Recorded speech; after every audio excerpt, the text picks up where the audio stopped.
अच्छा, पहले नईम साहब मैं आपकी जानिब आऊँगी। अगर हम बात करें मुज़ाकरात के हवाले से, तो तहरीक इंसाफ ने क्या अब सुप्रीम कोर्ट की बात मानी है? क्योंकि पहले तो अभी देखा जा रहा था कि आप लोग बात करने के लिए सियासी जमातों से तैयार नहीं थे, इस्टेब्लिशमेंट से बात करने के लिए तैयार थे। क्या ऐसा हुआ कि अब सियासी जमातों से बात के लिए राज़ी हो गए? देखिए, बहुत शुक्रिया ना, आपने मौका दिया।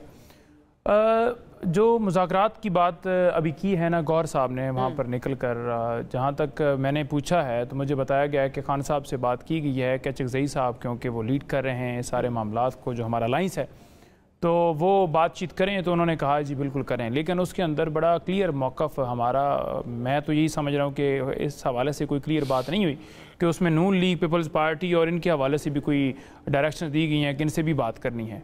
नंबर 1 बात। नंबर 2 बात यह है कि जो जितनी जमातें हैं, इस हवाले से तो पहले भी खान साहब कह चुके हैं कि इन 3 जमातों के अलावा हम बात करेंगे, और इनसे बात करने की वजह भी एक बड़ी रीज़न है कि ये आकर टीवी पर तो कह देते हैं कि हम मुज़ाकरात करना चाहते हैं, लेकिन प्रैक्टिकली ग्राउंड पर देखें तो अभी भी FIRs हो रही हैं, रैली, जलसा, जुलूस कोई भी हम करते हैं, कन्वेंशन करते हैं। इन रिसेंट 4 दिनों के अंदर बलूचिस्तान, हाफजाबाद, साहिवाल, सियालकोट, मुख्तलिफ जगहों पर इसी तरह से पुलिस की भारी नफरी भिजवा कर वहाँ पर हमारे कन्वेंशंस थे, वहाँ पर यरगमाल बनाया गया, फिर FIRs दर्ज की गई, और साथ इमरान खान साहब के ऊपर केसेस बनाने के हवाले से भी जो स्पीडें हैं वो जारी हैं। जैसे FIA वो ट्वीट का मामला लेकर पंजाब कैबिनेट, वहाँ पर गद्दारी के एक मुकदमा, उसके ऊपर एक बैठक हुई और वहाँ पर सारी वो तफसीलात डिस्कस की गई और उसके ऊपर अप्रूवल हुई। और साथ ये भी देख लें कि इद्दत केस के अंदर जिस तरह जज साहब को पीछे किया गया कि आप केस ना सुने, और फिर PMLN के जनाब पूरे लॉयर्स, आज भी एक MNA हैं फार्म 47 वाले, वो गए हुए थे अडयाला जेल के अंदर ऑब्जर्व करने के लिए कि क्या वहाँ पर चल रहा है, और सिर्फ उसको क्रिटिसाइज़ करने के लिए कि वहाँ पर बड़ी फैसिलिटीज़ हैं, बड़ा माहौल है, बड़ा फेयर ट्रायल हो रहा है। वो चले गए अंदर, ठीक है, जिनका केस से ताल्लुक नहीं था, लेकिन मुझे नहीं जाने दिया गया। तो ये सूरत हाल, ऐसी सूरत हाल के अंदर जहाँ पर हमारे अपोजिशन लीडर जो हैं, उमर अयूब साहब अगर ATC कोर्ट के अंदर पेश होते हैं, उन्हें पेश नहीं होने दिया जाता और उनकी ज़मानत कैंसिल हो जाती है। यहाँ पर इलेक्शन कमीशन में एक ऐसा मामला किया जाता है कि इलेक्शन कमीशन के पास जाते हैं जिन्होंने एक धांधली ज़्यादा इलेक्शन करवाया, और उनके पास जाकर कहते हैं कि आप ट्राइब्यूनल के ऊपर हमें एतमाद नहीं है, लिहाजा आप नए जजेस के पास हमें भिजवा दें। वो रिटायर्ड जजेस जिनके ऊपर हुकूमत खुद कह चुकी है कि वो नहीं होने चाहिए। सेगमेंट में बात भी करेंगे, लेकिन क्या अब तहरीक इंसाफ इन 3 सियासी जमातों से बात करने जा रही है या नहीं, ये जरा क्लैरिटी दे दो। देखिए, मेरी इतला के मुताबिक ऐसा कोई नहीं है कि खान साहब ने इन 3 जमातों के हवाले से खास तौर पर कहा होगा।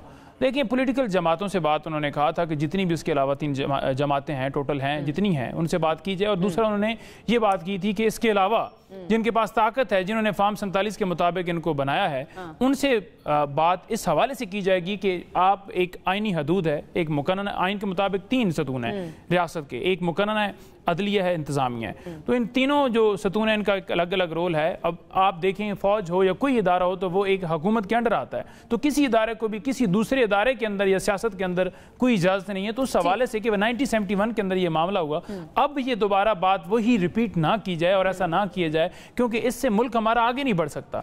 इस हवाले से कि उन्हें आईनी हदूद के अंदर है, उस हद तक बातचीत है। बातचीत में और डील में बड़ा फर्क है। बातचीत की हम बात करते हैं, डील कभी इमरान खान नहीं करेगा। चलें जी, मोहसिन शाहनवाज साहब, आप किस तरह से देख रहे हैं ये जो खबर सामने आ रही है, और जिस तरह से बैरिस्टर गौहर ने आकर बताया कि बानी चेयरमैन PTI जो है वो तैयार है मुज़ाकरात के लिए, तो नून लीग के लिए तहरीक इंसाफ की शराइत कबूल होंगी? देखिए, हम तो एक सियासी जमात हैं और हमारा पहले दिन से, बल्कि ये तो ये कह रहे हैं ना कि ये हमसे मुज़ाकरात नहीं करना चाहते। ये RTS की पैदावार थे 2018 में, तो ये RTS की पैदावार थे। हम उस पैदावार होने के बावजूद इनसे कह रहे थे हमारे साथ मुसाके मईशत कर लें।